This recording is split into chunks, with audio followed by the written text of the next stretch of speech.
Hello বন্ধুরা, আসসালামু আলাইকুম। আমার চ্যানেলে আপনাদের আরও একবার স্বাগতম। আজকে আপনাদের সামনে আমি অতি গুরুত্বপূর্ণ ভিডিও নিয়ে চলে এসেছি। সেটা হচ্ছে যে আপনারা যারা অনেক আগে করলা রোপণ করেছেন, অলরেডি হারভেস্ট করা প্রায় শেষের পথে, তারা কি করবেন ওই জমিতে। কারণ আপনারা যারা আগুর বা অগ্রিম জাতের ফুলকপি বাঁধাকপি রোপণ করবেন, তারা হচ্ছে যে ভাদ্র মাসে ফুলকপি রোপণ করতে হয়। তাহলে আপনারা এই 3-4 মাস ওই জমিতে কি করবেন বা ওই জমি কেন ফালায় রাখবেন, আপনাদের সাথে আমি সে বিষয়ে শেয়ার করব।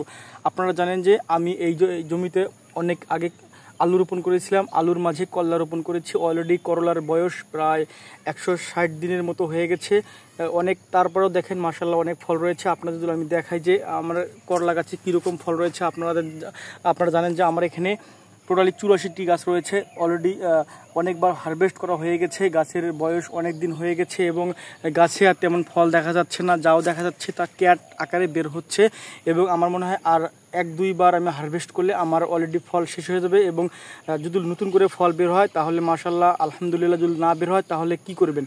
কারণ আপনারা জানেন যারা আপনারা কপি রোপণ করবেন, তারা হচ্ছে বৈশাখ জ্যৈষ্ঠ আষাঢ় শ্রাবণ ভাদ্র মাসের শেষের দিকে বা ভাদ্র মাসের একটু আপনার 10-15 দিন গেলে আপনারা কপির চারা রোপণ করতে পারবেন। তাহলে আপনারা এই 3-4 মাস কি ওই জমি ফালায় রাখবেন বা ওই মাছা ফালায় রাখবেন?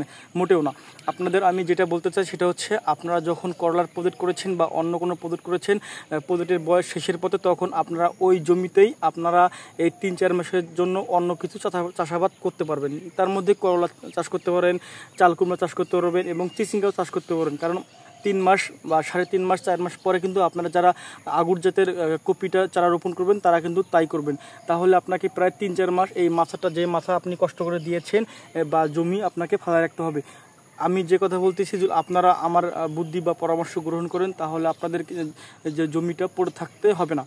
আপনারা যখন আপনারা এই গাছগুলো মরে যাবে, তখন আপনারা এই জমিতে চিচিঙ্গা বা আপনারা করলা রোপণ করতে পারবেন। রোপণ করলে কি হবে, আপনারা এক মাছার মধ্যেই এক খরচে 2টি চাষ নিতে পারবেন। তাহলে আপনারা অনেক লাভবান হবেন। যেহেতু আমার গাছের বয়স অনেক দিন হয়ে গেছে, আমি অনেক হারভেস্ট করেছি, সেহেতু আমি এখানে আবার করলা বা চিচিঙ্গা যেটাই হোক আমি রোপণ করব। কারণ আমি অনেক কষ্ট করে এই মাছাটা দিয়েছি, অনেক খরচ করে মাছা দিয়েছি। আর যেহেতু হাতে 3-4 মাস রয়েছে, ইভেন আপনার লাউও দিতে পারেন। বর্ষাকালীন যে লাউটা রয়েছে, সেই লাউটা আপনারা দিতে পারেন, যেটা 40-45 দিনে ফল হারভেস্ট করা যায়, সেটাও দিতে পারেন। আর মূলত হচ্ছে যে আপনারা একই জমিতে 2-3টি চাষাবাদ করার পদ্ধতি আপনাদের শিখতে হবে। শিখলে কী হবে, আপনাদের এক খরচে 2টি চাষাবাদ করতে পারবেন। আমি যেটা বলতে চাচ্ছি যে আমার পিছনে অনেক করলা ঝুলতেছে। আমি মেবি আর 2-3টি হারভেস্ট করলে আমার করলার গাছের বয়স শেষ হয়ে যাবে। মাশাআল্লাহ অনেক করলা পিছনে ঝুলতেছে। আমি এর মধ্যে চিচিঙ্গা রোপণ করব। আমি অলরেডি চারা কিনে আনি বা নার্সারি থেকে, বা আমি নিজে চারা তৈরি করে রোপণ করব। কারণ যেহেতু 3-4 মাস সময় থাকবে হাতে, এই মাছার মধ্যে আমি আর একটা ফল ইনশাআল্লাহ নিব। আপনারা যারা চিন্তা করতেছেন যে আমার মাছার বয়স অলরেডি শেষ হয়ে গেছে, গাছের বয়স অলরেডি শেষ হয়ে গেছে, আমার জমি পড়ে থাকবে, মাছা পড়ে থাকবে, আমি এই জমিতে কি দেব, আমি যেটা বলতেছি, আপনারা এই একই মাছায় একই জমিতে চিচিঙ্গা বা আপনারা লাউ বলেন বা চাল কুমড়া বলেন বা আপনারা ইভেন ছোটো করলা বা বড় করলা যেটাই চাষ করেন না কেন করতে পারবেন। কারণ একই জমিতে 2টি ফসল, একই খরচে 2টি ফসল, আপনি অনেক লাভবান হবেন।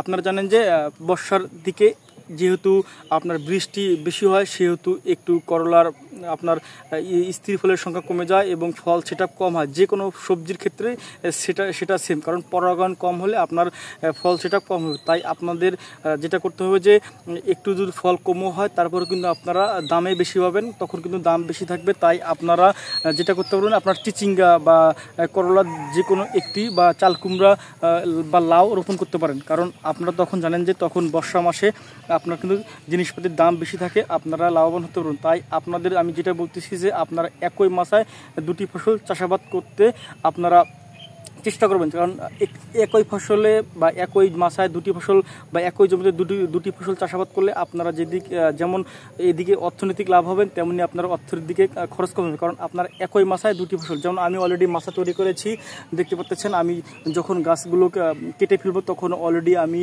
লেবার হোক আর নিজে হোক গাছগুলো কেটে ফেলে আমি গাছ রোপণ করে ইনশাল্লাহ আমি মাছায় দিব। আমি এই জমিতে কি চাষ করি এবং কীভাবে চাষ করি আপনাদের আমি ভিডিও দিব।